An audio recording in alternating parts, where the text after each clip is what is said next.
Welcome to Out of My Mouth, the program where raw thoughts meet unfiltered conversations. Join us as we dive into the depths of human experience, where we share stories, perspectives, and insights that just might challenge the status quo. Get ready to laugh, cry, and ponder the world around you like never before. This is Out of My Mouth.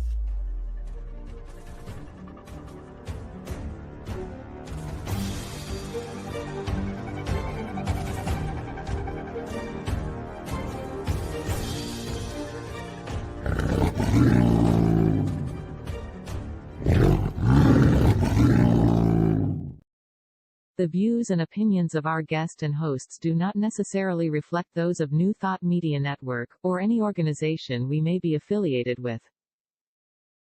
Here at New Thought Media Network, we welcome freedom of speech and courageous conversations. There are many topics that can be difficult to navigate. Challenging the status quo and engaging in lively debate is important to expanding our understanding of one another, and life in general. Creating a peaceful world doesn't happen because no one disagrees, it happens from a willingness to understanding one another. In our programming, we strive to expand consciousness and assist people in creating remarkable lives. Your comments are welcome at info@ntmedia.org.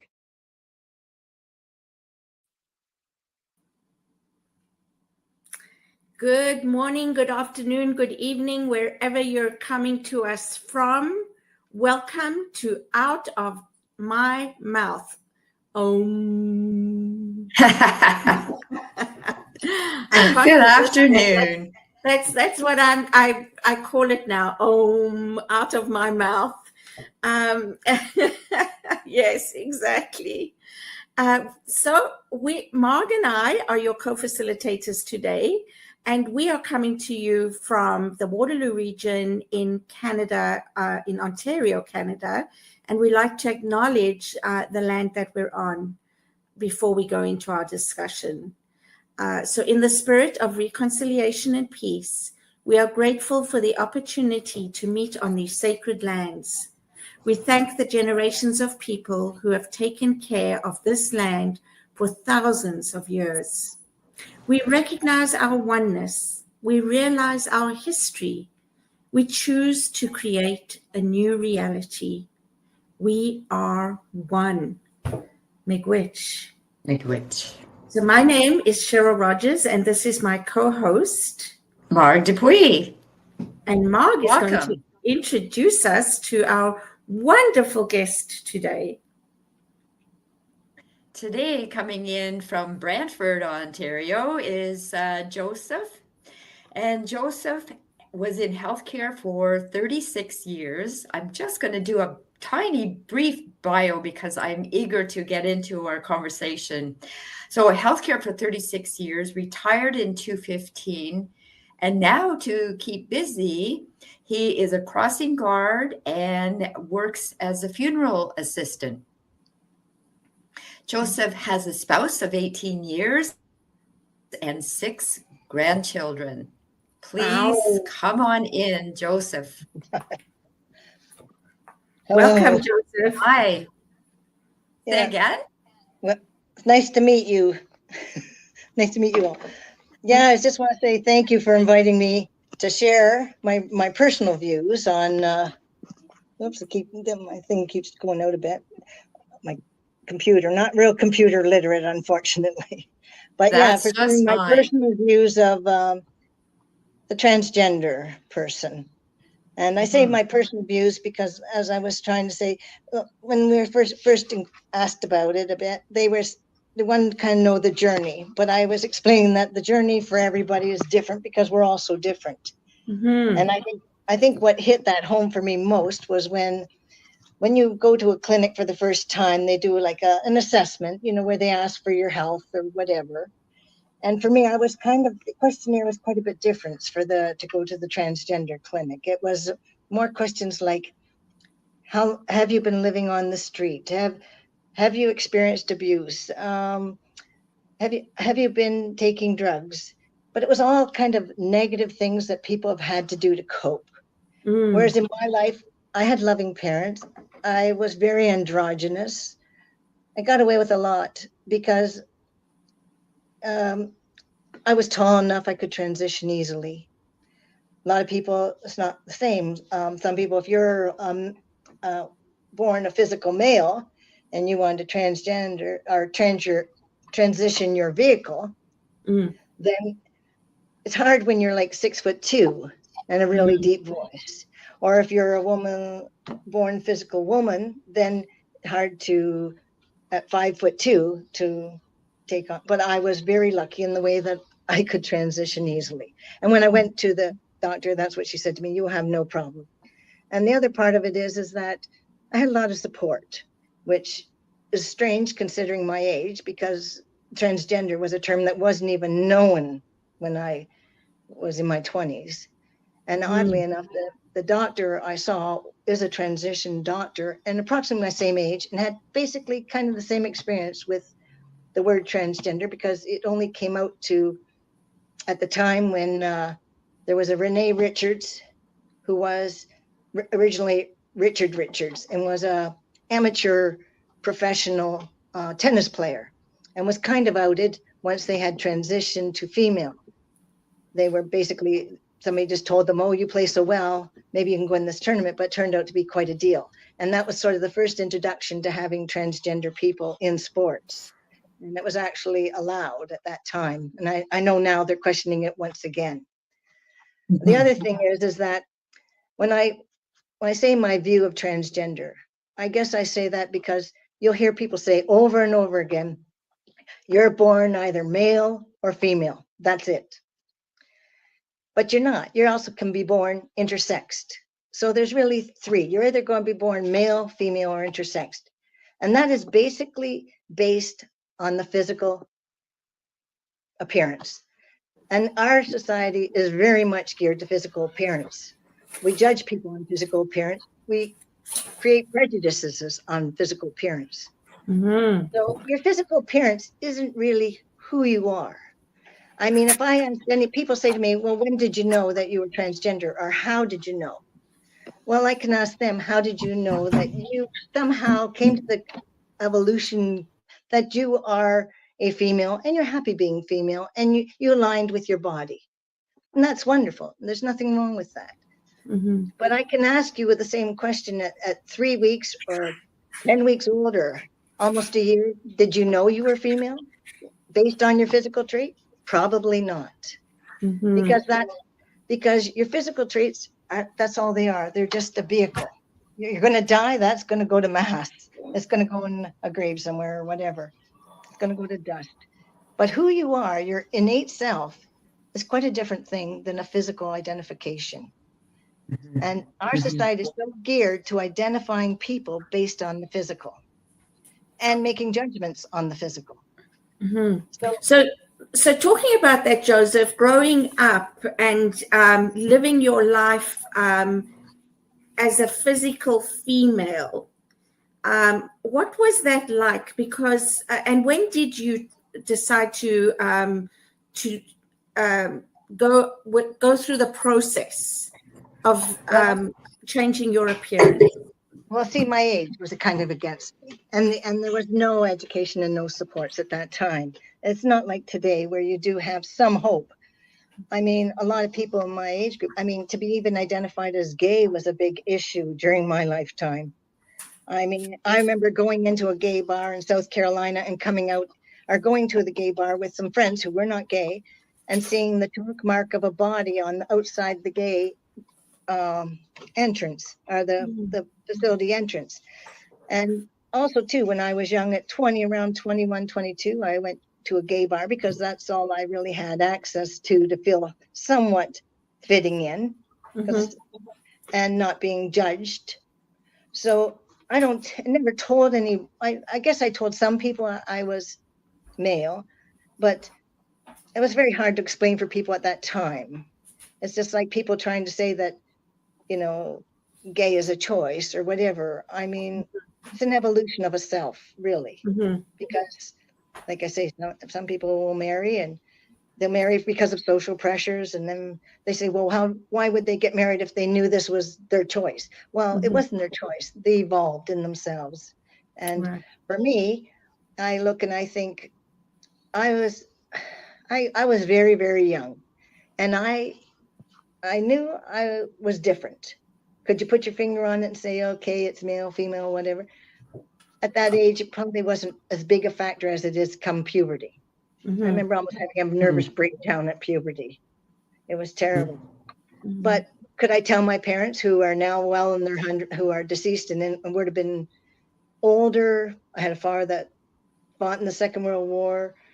There would have been no understanding, even though they were loving parents. They could, once sort of the gay sort of ideas were starting to come through more in society, I think they could have just actually, I remember my father saying, my mother and father came to an apartment where I was staying with a person, and they said to me, my mother said, I said, my last relationship was like a divorce, Mom. And she said, well, we can't accept this. And my father said to my mother, we will accept it. Wow. And from that day on, both my mother and father became my greatest allies. Wow. And after my father died, I mean, my mother was a very strong support for me. But even in that strong support, it makes me think, today when they say, you hear in the States where they're saying, well, youth, they should be able to, they should be telling their parents should have a decision in this.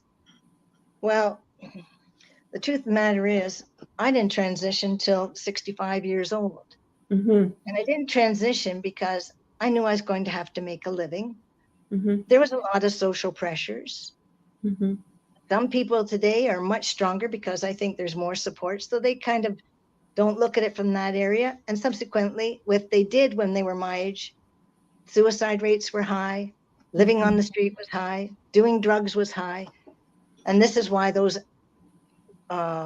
that survey of going into the transgender clinic was so informative to me, because I looked and I thought, well, I knew I was going to have to make a living. People don't really have to know I'm androgynous. I can pretty much live how I want. I also went into a career that I could have been throwing out if they had known. And nobody would have understood being trans, let alone being gay. So, it was a big leap at that time. So for me, how would I say? I played middle of the road. And so the only options to me, of course, when my first relationship broke up, I mean, I went into that relationship totally trusting that this person, took me a while to go into a relationship because I said, this is who I am. And this person was like, and I said, I was afraid I was very, at that time, fairly Catholic. And so when I said to my friend, I kind of thought, oh God, I'll go to hell or whatever. And I mean, I prayed a million tears to have a change. But so I thought, well, God must have something bigger in store for me or something. I mean, this can't be right. But anyway, when this relationship did break up, that person, when I went into the relationship after much, much discussion, I mean, her big thing was, well, where two people are gathered in Christ's name, there I am among them. So this kind of justified the relationship to me. And at the time I thought, well, didn't know where else to go to meet anybody. So whether it was a right or wrong choice, the fact was that was my only options. So I went with it. And when that person, after 5 years of being together, and her telling me she totally understood and loved me for who I was, ended up leaving me to go with somebody else, somebody we worked with, a doctor, and they both turned to me and said I was sick, that I needed help. So I ended up going to see a psychiatrist who said to me, you've been very betrayed, you've been very hurt, and all you need is tincture of time. And after 60, I still remember after like 50 years, her saying to me, you just need tincture of time, because she said to me, there's a lot of research being done in this area. And I mean, that was I was like maybe 25 by then. And so when I went to my own doctor was my family physician was a Baptist. I don't think he had much empathy for somebody like me, Mm. I say. So there was no directions, or even though I could tell them. So subsequently, Must have like been said, very lonely. well, the transition doctor said to me, like people say, well, you know, what made you that? Like, what kind of made you do, think you were that way? Mm. And she said to me, and of course, being in the being the person you are, and always being kind of socially judged, whether directly or indirectly, Mm-hmm. you feel like you have to prove yourself. So Mm-hmm. I went to the doctor and I said, well, there was faulty Y chromosomes on my grandfather's side. There was a lot of gay people that came out on my dad's side. Mm. She said, well, stop right there. She said, you identified. Doesn't really matter how you identified at that young, you just identified, whether it be, and people say, oh, well, in their schools, they're recruiting people or they're teaching people this. Well, my parents were proud that was their little girl. I mean, I went to school and I wore dresses, hated every minute of it. In fact, when I tried to wear pants in grade 6, the teacher said to me, if boys wore dresses and girls wore pants, all our uncles would be aunts. I mean, there was no supports, nothing. So, and then when I got, like I say, in puberty, it was a very, very difficult time. You're different, you're trying to struggle to figure all this out, to be honest, because there's no information for you either. You just know you're different. You know that you feel, I mean, I'm sure that gay people feel attracted to the person, but I would never have been attracted to a man in a million years. That's just, I mean, to me, after puberty and then after being raised, I knew 100% identified as male heterosexual. Right. I would have been, you could identify as transgender, gay. I mean, it doesn't really matter. But to be truthful, when it comes to our society, who is so hooked up on sex, which is such a small piece of any pie, Yeah. Some people are male and some people are female, and then you have all the in between. Yeah. But like for me, okay, heterosexual male, maybe it's shallow of me, but I would never have been with a male, even if I thought the person was terrific, which I met a lot of wonderful people. But then there's people in the middle, and maybe they feel kind of neither masculine nor feminine. So today maybe they want to be known as they or them, or they might want. You mentioned intersex. What may I ask? What that means? Intersex. That means, and it's actually in the animal kingdom as well, because it happened to my cousin's dog. It means you could have a penis and a uterus. Okay, I have heard of that. And it used to be called hermaphrodites. Yes. Yeah. Snails. Aren't snails hermaphrodites? And now it's called intersexed. Okay. Sex, yeah.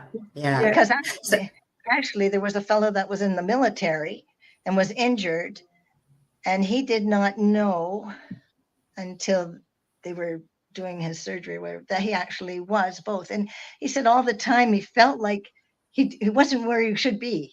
And so eventually he transitioned.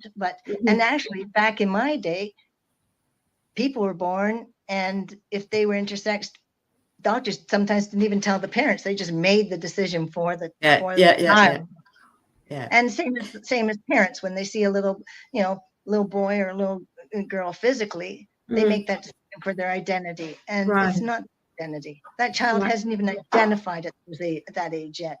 Right. It kind of reminds me. Joseph, Sorry?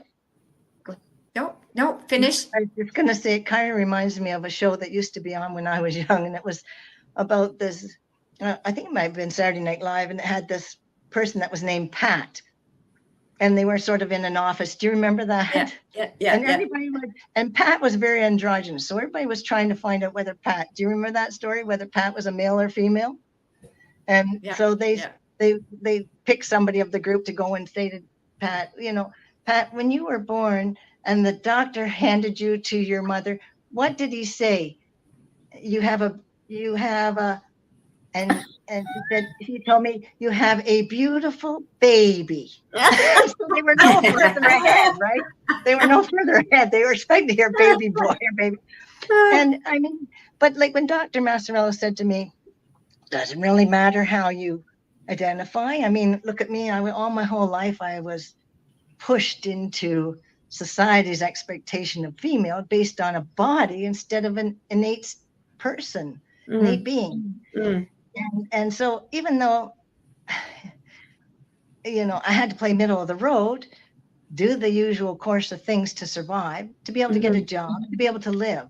And maybe that was coward of me, but at the time there were no, like I say, no supports and no. Today you got the real brave youth who come out and say, "Piss on me," I'm going to be who I want, and you don't like it, too bad. I wished it could have been more like that when I was growing up, but it wasn't. And so subsequently in my life, in order to have any sort of relationships, I had to really circle myself around the lesbian community, and I had wonderful people in my life that were very good people and very, would have been great partners. But I had a hard time in my mind validating myself, knowing that I thought to myself, if I left tomorrow, they would be with a woman. And that made me very insecure. And then now the person I'm with now was married to a man for 30 years before they separated.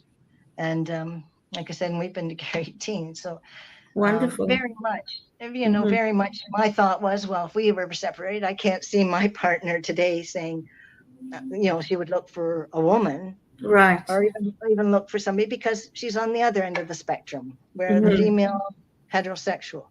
But it doesn't say that.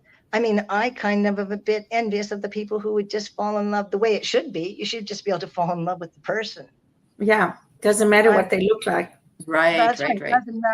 Doesn't matter. But and so when I tried to justify myself, she said, "Well, put it this way. I mean, I don't want. It could be genetics. It could be environment. It could be the way the wind blew that day. Who knows why you evolved into the identity you do." And I thought, and what's important is how you feel. What's important is validating you and how you feel and who you are. Yeah. And you'll know that sometimes by your attractions and how those attractions affect you. Like I say, for me to be with a gay woman was very difficult because first of all, I hated my body, hated it. But, and it just was not a fulfilling relationship for me in that sense. And even though when you look at sex, I mean, it's such a very small piece of the pie, especially when you get older. Well, maybe yes, maybe no. I guess it just depends. But so when I transitioned, I mean, I had a very good doctor finally. And this is why, I said I'm not a religious person. And I was mentioning this to Mark. I'm not a religious person, but somehow I always felt my life was being guided. There were some universal connections coming forth. And I said one of them was an example was one time all my life I used to say, if I get to the transition where I can change this body, then I want the name Nathan Michael. And I always wanted that name. And then when I did transition, I thought, my parents had named me Joan Patricia. I'll honor that by going with Joseph Patrick. Right. But when I met Judy, her daughter had one of my grandsons. They named him Nathan. And one day we were sitting at the table for a Sunday dinner with the whole group. And Nate did something, I don't know, but he was going to get heck anyway. And she said, Nathan Michael. And it just shocked me that I had a grandson come into my life with the very name I was going to change all. Wow. And then this doctor that I got, all my life I've talked to my doctor, and like I said, because he was Baptist, I don't think there was a whole lot of empathy or understanding, which there wasn't with a lot of doctors, to be fair. And when I went to this doctor, I mean, well, like I say, she had also transitioned. She totally got it. But then how did I get this doctor who was like, I first sent in to get with this doctor because somebody had told me who had worked with this doctor and said, oh, you should try and get in to see this doctor. This doctor would help you immensely. And I thought, okay, so I wrote, but the person was on sabbatical for a year, never heard, and sort of wrote my life story in an email to her, but never heard back. And I thought, well, what's the chances, you know? So anyway, when I applied to this clinic, which is in St. Catharines, it's called Quest, they're very supportive. And so when I went to see her, I went to make the application. She goes, well, we have a doctor that could fit you in. This Carrie's Massarella. Well, that's the very doctor I wanted, all, you know, that I didn't think I would ever get into. She's like, she said, I can't remember what the post said or something. She's either 50th in transgender expertise in the world or in Canada. I'm not sure, but I know she's come to her from the States. So many synchronicities. Yeah. So, you know, I mean, as much as people say, well, you know, there was, like I say, I was androgynous. So, you know, I didn't experience a lot of the prejudices, the lot of hatred that a lot of people, but I must admit, when I was 21, like I say, going to the gay bar in Toronto, getting a ride. Well, I remember at that time being in the gay bar, and was a woman's bar on Jarvis Street, because they were never in the nicest parts of town, and kind of dangerous place, really. But there was 2 men walked in suits, and you could have heard a pin drop in that place, because everybody wondered, are we going to be shot? Are we going to have to head for the hills? What? And so anyway, I said to my partner at the time, if anything happens, we're flipping this table and heading for that exit and crawl as fast as you can. But as it turned out, the waitress looked up and somebody said, are they the cops? And she said, she looked up and she goes, no, too spiffy. The men left and the place just went on like it regularly did. But on my way home, we were in a taxi and we were going down one of the streets, and I saw it would either be a transvestite or a transsexual person, because wig was all sideways. They had obviously been beaten up, obviously been peed on, could hardly barely walk, you know, and nylons all ripped, the whole works done to this person. And I looked at that and I knew right then and then at 22 years old, I'm not going to put up my hand and say I'm next, you know? Right. Yeah. So, you know, so some people risk that. I wasn't brave enough. But anyway, I went into my career, and like I say, I could have been booted out from it. I actually, and then when Were I you was betrayed were you accepted as a lesbian? Were you out as a lesbian? I was never a lesbian, but that's how people would have seen me, because that was the only community I could kind of feel even halfway comfortable in, because chances are I'm not going to be beaten up by a lesbian. Yes. And the other part of it is they are female, you know. So what can I say? Yeah. That was my interest. But on the other hand, their being a lesbian was also not validating to me as a person. Right. Yeah. And so when I decided transition, I mean, I called up my siblings and I said, this is what I like to do. I did feel I could do it when my parents were alive. And now I had supports in place. They said, well, we don't care. You know. And other people, actually, to be honest, since I transitioned, I've never run into too much problem, because people, well, if they don't know I'm transitioned, they just accept that you're male, and that's it. Right. Yeah. Like when I'm working, that I open the door and say, thank you, sir. Or, you know, there's no, when I sit down to have at a restaurant, they don't say, can I help you ladies anymore? You know, I mean, Yeah. now my sister has a bit of a hard time making the change in pronouns, but she tried. And I said, I'm not offended by people. I figure people have known me for years. If they make that mistake, as long as they try, that's the main thing. Yeah. Absolutely. I can't expect people to change after 68 years of knowing me to suddenly totally get it. And that's where my next question is going after the break. So good time to take our break right now. So please don't go away. We're just going to take a short break, and we'll be right back with Joseph going into what the age that he decided to make the change and what gave him the courage to do that. So, and I want to talk about grandchildren. Oh, sounds great. So don't go away. We'll be right back. Please help us say thank you to our organizational sponsors, including the Hefferland Foundation, Affiliated New Thought Network, International New Thought Alliance, Science of Mind Archives and Library Foundation, Center for Spiritual Living Denver, Center for Spiritual Living Midtown, New Thought Philadelphia, Planned Happiness Institute, Summit Center for Spiritual Living, One Heart Retreats, Center for Spiritual Living on the Lake, Unity Spiritual Center, Kitchener, Om Center for Spiritual Living, La Mesa, Satya Center, Center for Spiritual Living, North Jersey, Unity of Savannah, and Center for Spiritual Living, Seattle, as well as all of our individual donors. Thank you for making New Thought Media Network a place to be. Please come be you. And remember, like, share, and subscribe. New Thought Media Network, positively inspired.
Welcome back.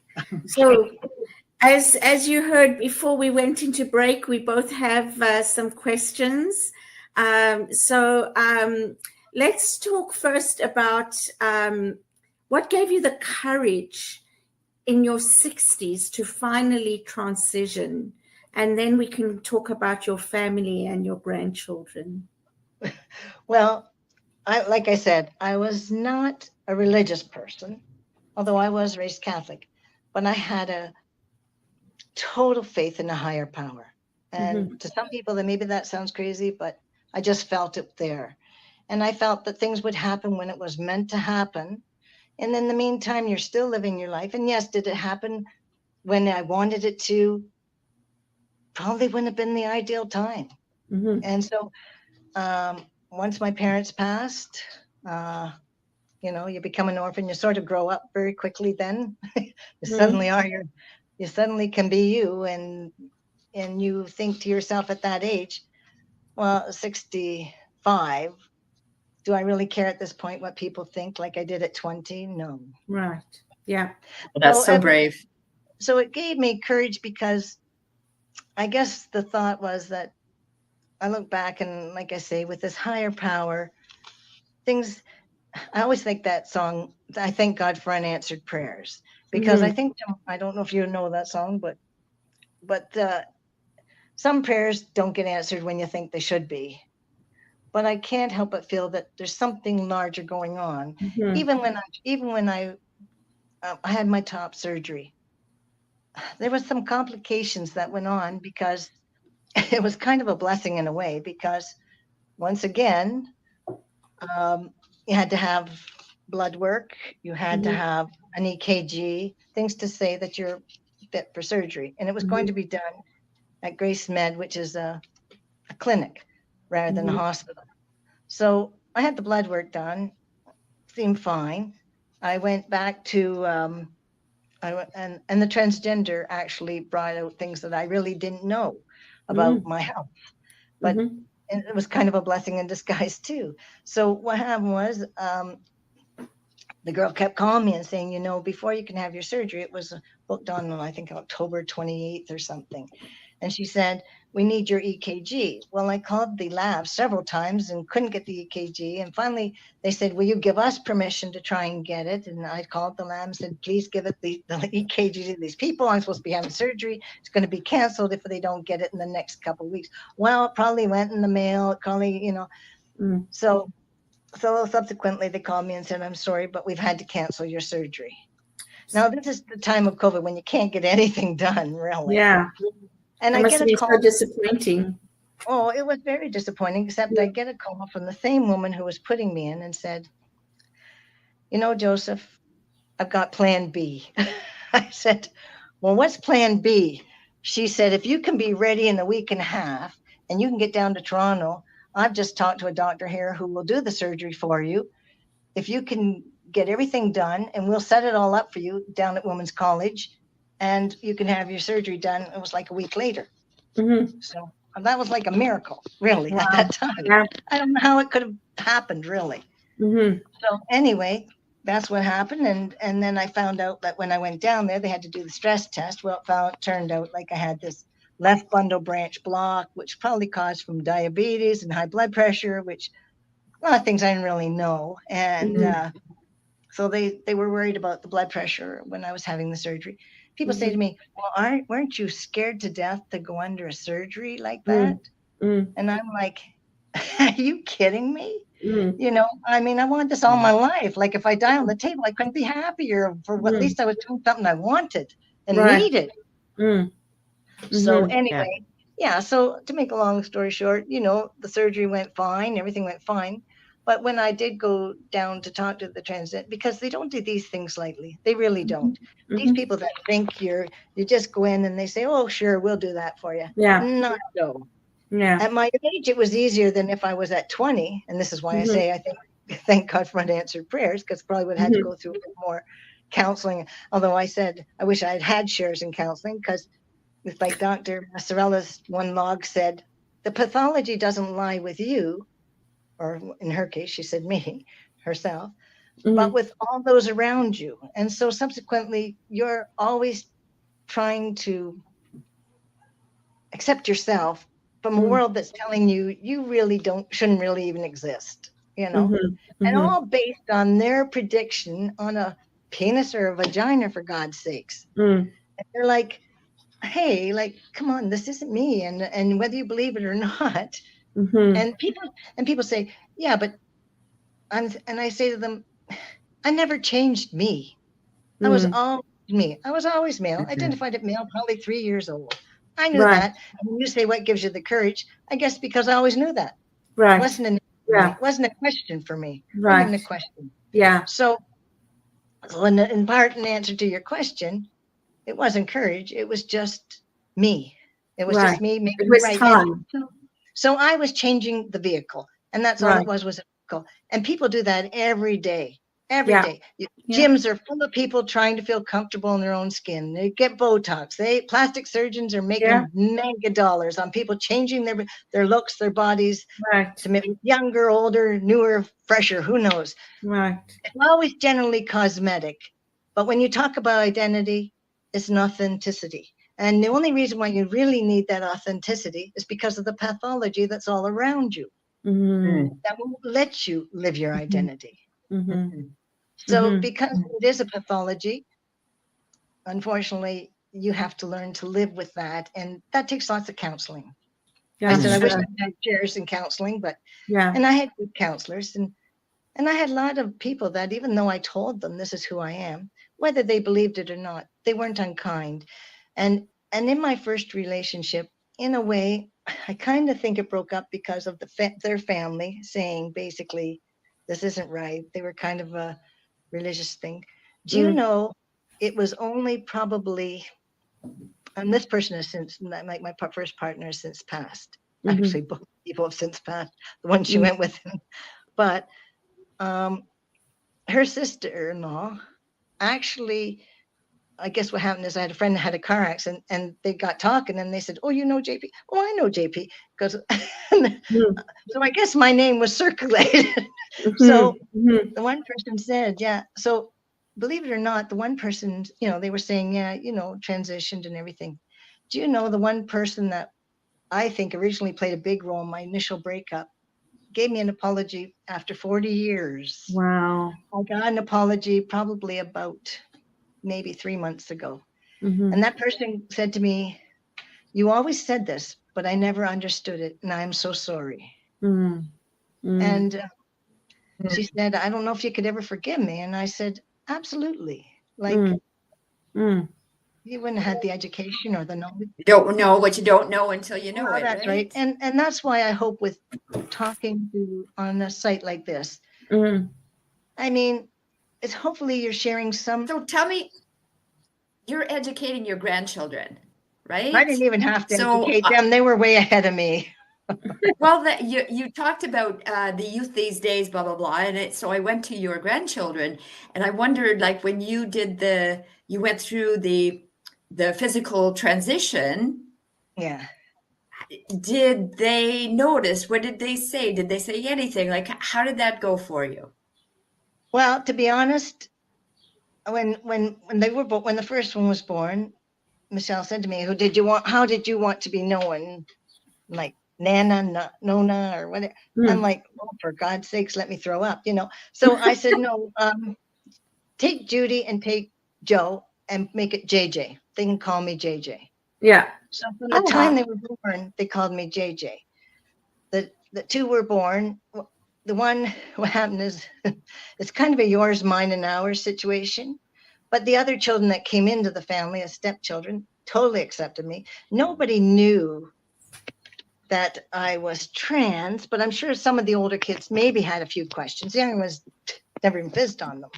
I mean, even when I was young, I remember way before I transitioned, even like I say, I was pretty androgynous. So I remember even my niece and nephew, when they were only about 3 or 4, now they're in the 50s, saying, "Good night, Aunt Carol. Good night, Uncle Joe, Uncle Joan." They had no, and then my great nephew or my nephew fought with my brother about, "Well, Joan's not a girl." And there was a big fight about it. And my brother saying, "Well, yes." And he, well, Janet's a girl, but there's no way Joan's a girl. And actually, believe it or not, the statistics are higher in twins, and I'm a twin. The statistics are higher to have one that is transgender. Is that so? Wow. Who knows why? Really? Yeah, statistics show that is higher. Yeah, and we were always and how twins. is she? My sister Does she support you? I would say my twin is probably, she's supportive in her own way. She never understood. It's not that she even doesn't understand, because they've known this for years and years and years. I think it's just nothing. It's not a big deal. Okay. So she just goes on and just. My older sister, she has a bit of a hard time with the pronouns, but she'll say, like, I know the other day I was doing something with her computer, and she goes, "Why do men always have to go, try different things before to see if something works?" And I'm like, I don't know, just the way it is. But, so, I mean, they try. My cousins and aunts and everybody, like, they were, well, I only have one aunt that's left on my dad's side, and they're all on board. They all call me Judy. Wonderful. That's awesome. Very, very supportive. I have a whole family of support. And Judy, you can say, "Well, you were physically female, so how did Judy kind of link up with you?" And Judy will tell you she never ever saw me as female, because, like I told you, I was very androgynous. Most kids were very intuitive. Maybe, like, they say kids can see spirits. Well, I can tell you, there isn't any kid that ever came up to me, didn't see me as a male before I even transitioned. Right.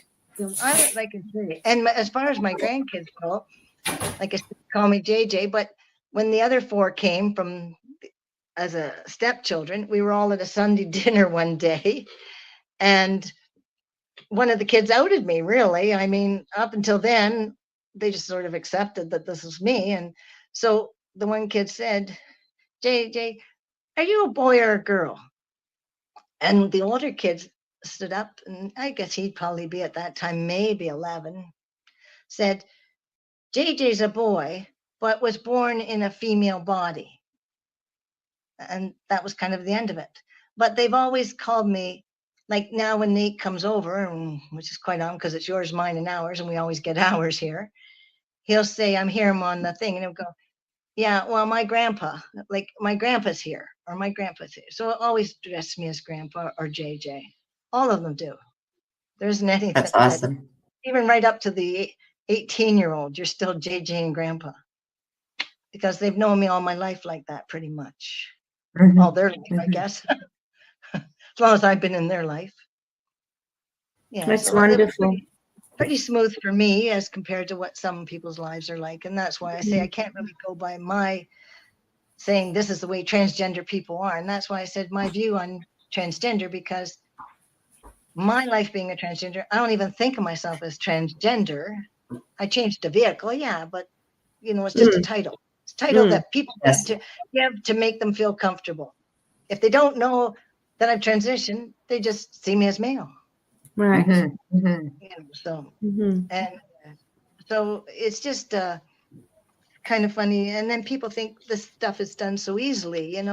I could show you a whole folder full of proof and notes, and you just don't get passports changed overnight with the identity theft and everything else. Can you imagine? I mean, the government scrutinizes you for every last living thing, and to get your passport put in your proper gender name, or your driver's license, or your mortgage, or your deeds, or everything you think of that you own that has your identity on has to be changed over.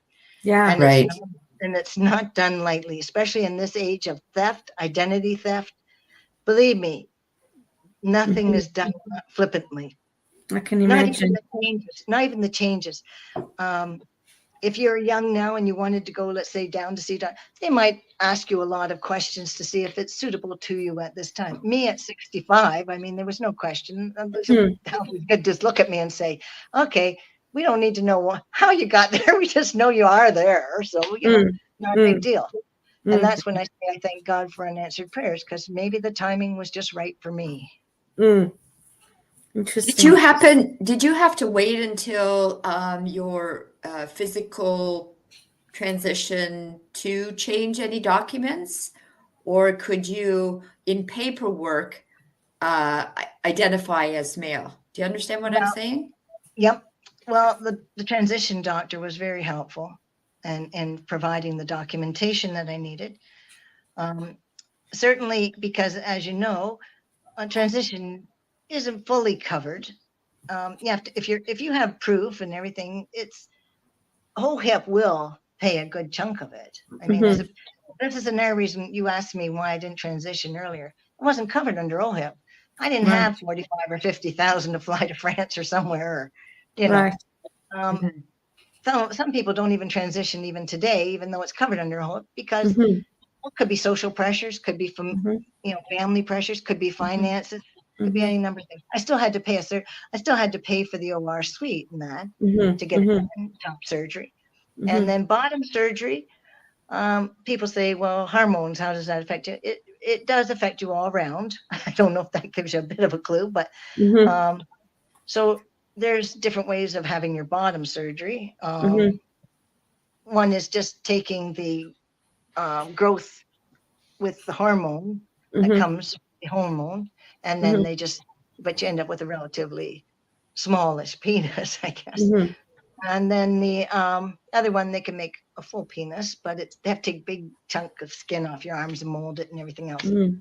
I'm living for the day that they can do transplants. And I get to choose which one I want.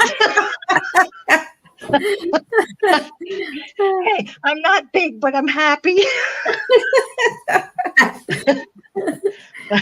Well, and the hormone people ask about the hormones. Like my sister says, well, I'm afraid for you on that hormone. A lot of times I was told it would take years off your life. I thought, cripes, it saved my life. Because when I had my blood work done for the transition, the doctor, tons of blood work, because they monitor for almost 2 years virtually, your blood work to see where your testosterone levels are, how you're like, and you don't grow facial hair overnight. I mean, it has to build up. It's a gradual thing.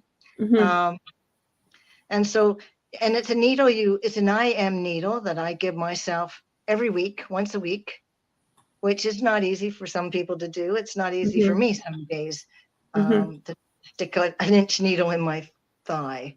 Sometimes I'll get Judy to put it in my arm. Too nervous so far to have it in my hip. And you do get the male things like your hips slim out. You get more. You do get some muscle growth. If I was to work out, I'd probably have bigger pecs than I do, or whatever. You do get a bit stronger, maybe. But I was always a very strong person to begin with. You get the facial hair, you get the body hair, you get the leg hair, you get, you know, everything is. Hey, I've got the facial hair now too. Okay, well, maybe you're just coming to terms. No, I know it's a little different for sure. I don't think you got quite as much as me, and actually today either. So I'm getting the fuzz here too. It's not really fun, but it's coming in. And I really, I think I really would just like to emphasize, and maybe you can help us understand, because I found it really interesting that you've always felt like you were a heterosexual man in a female body, so that this is not really transgendering for you. It's more about becoming who you are, is what I'm hearing. And that's really what it is for most people. Becoming their authentic self is what you'll hear over and over again. And that is actually what it is. Okay, so transgender is just the term for that. I think it's a term that's developed for people to try and understand it. Just like I say, when people see somebody with a woman who's a woman, they automatically label them gay. Yeah. But that's not necessary. If people say, you know, I mean, today, even I make mistakes this way because this is new to me, but the identities of they and them. I mean, because I think to myself, well, who am I to judge that? You know, I mean, there's all the in-betweens, you know. Now, people. What I heard you say, Joseph, is that you were who you were before. You didn't change in any way other than your physical appearance. Absolutely. Yeah. Absolutely. Which is fabulous. So that you can now feel and look like who you are, be your authentic self. I guess the best way to describe it is if you went into a restaurant, okay, and you ordered something, or the waitress come over and she said to you, well, let's say you're with your husband, and she said to your husband, what would you like, sir? What can I get you? And then she turns to you and says, and what would you like, sir? How comfortable would you feel? Right. But that happens over and over again, your whole life. Yeah. Yeah. And you're like, I'm sorry you can't see me, lady. Because at that time, there was no terms. There's no support. Right. So I think I came through fairly unscathed. But And then, like I said, I had years and years of counseling too, because it's not easy to accept when you're different. It isn't for anybody. And you said something key there. You weren't seen. You weren't seen for who you were for 65 years. Yes, that's right. And the judgments that, like, I personally didn't feel so much of, but let's say what's happening in the States. I mean, my heart bleeds for these youth. It really does. I mean, nobody's gonna. They say, well, how do they know they're trans? And then you got somebody like Caitlyn Jenner who says, well, I think this is such a disservice. Well, I can tell you, they're going to do nothing to your body before your puberty. Nothing.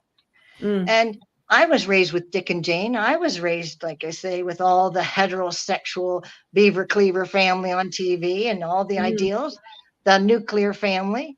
But today, what is a nuclear family? I mean, I think it's the love that's most important. It's not whether you got a penis or a vagina. Yeah, absolutely. But in the same breath, I can also say there's either ends of the spectrum. Like I say, I identified this way. I could not see myself being with, had a hard time being with, even though I like women, I would have had a hard time being with a gay woman because I'm not gay. And so when they were, I felt like when they were trying to love me as a woman, it was very a mind's factor. It didn't align. It didn't align was at out all. of alignment. Yeah.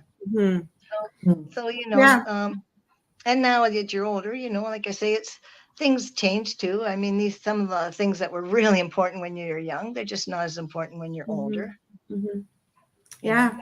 So we're coming to the end of our time. It seems to have gone so quickly. And what you said just a minute or so ago, I think is a wonderful way to end. It's not about what you look like. It's not about your physical appearance. It's really about loving each other as we are. It is. Yeah. And like I say, we're a very visual society. And I'm sorry to say, like, if I can just put this in quickly. Yeah. When you've got people that are so insecure in themselves, and maybe the far right view or whatever, and they're at home and they don't realize what they're doing when the husband says, or the man is insecure, and he says, oh yeah, well, they identified as a woman today, they're never going to be a woman. I'm sorry, why don't they identify as a cat or a dog or a...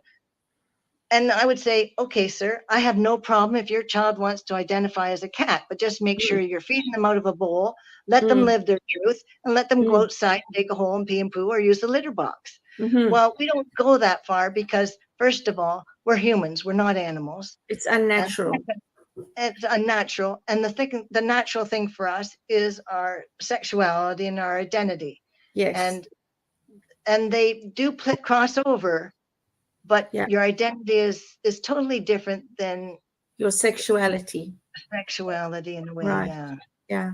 So if there's one thing that you would like to leave our viewers with from today's show, what would you like them to know? That no matter how you identify, you were created to be who you are. So just be who you are, love who you are. You have a right to be in this world. You are worthy, you are loved, maybe not by the people you think, and that there is a higher spirit that is guiding you, whether you believe it or not, and you can call and ask for that help, and it will come when you least expect it. Beautiful, beautiful. Mark, any last words or thoughts from you? Just wow, JP, thank you. And thank you for your openness, for accepting that someone, maybe like myself, might say the wrong thing, might say the wrong gender or whatever.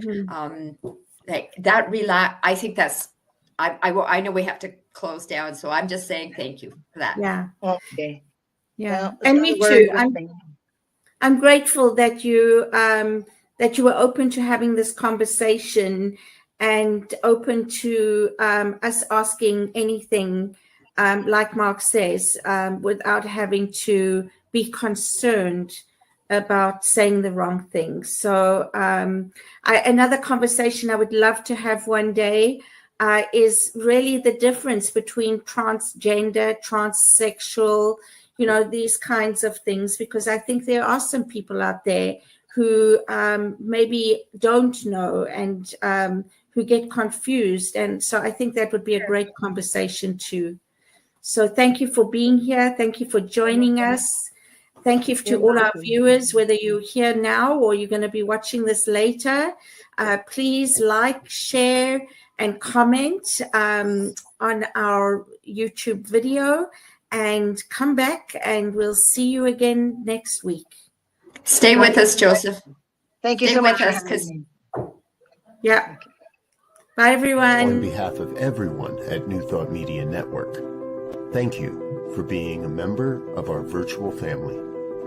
Your financial contributions help share the New Thought message with people from around the world.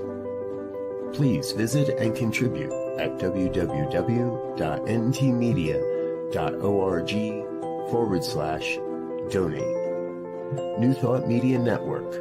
Come be you. And please like, share, and subscribe. Until next time, peace and blessings.